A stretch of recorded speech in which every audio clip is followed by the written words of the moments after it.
The moment 2027 election is about corruption, bad governance, state capture, William Ruto will lose that election.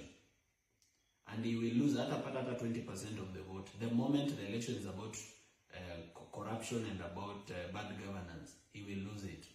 So what is his genius move? His genius move, which is working according to plan, is to use tribalism. Number one, impeach Gachagua. When you impeach Gachagua, what do? You provoke the people of Mount Kenya.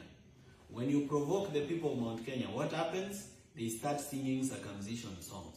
When they sing circumcision songs, what happens? The rest of the nation feels left out from the movement because now it has become a Mount Kenya affair. Yet the problems we have as Kenyans, they are involving every Kenyan. They are not involving one community. So unapata the Mount Kenya, what Ruto is doing is that he is boxing them into a corner. He wants to isolate them from the rest of the nation with Gachagua. So they have Gachagua, but they are isolated from the rest of the country. And you know, it's very difficult for Gachagua to convince other Kenyans who are not from Mount Kenya to vote for him. Because other Kenyans have this perception that Gachagua is tribal.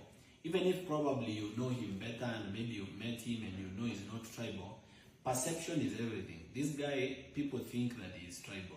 So it's very difficult to sell him outside Mount Kenya. And that is why I'm almost sure, and I can bet, that William Ruto is going to let Gachagua win that case in court. I suspect that Gachagua will win that case. And the reason he will win that case is because he doesn't want Mount Kenya to have any other candidate. He wants them to have Gachagua.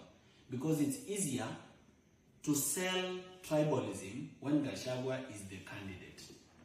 So what does he do? You see, in this country, tribalism is so deep that there are people who hate other communities more than they hate William Ruto.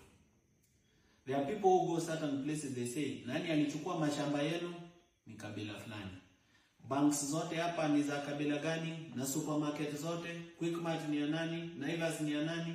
Na si kuna vijana wenu hapa hawana kura, hawana kazi.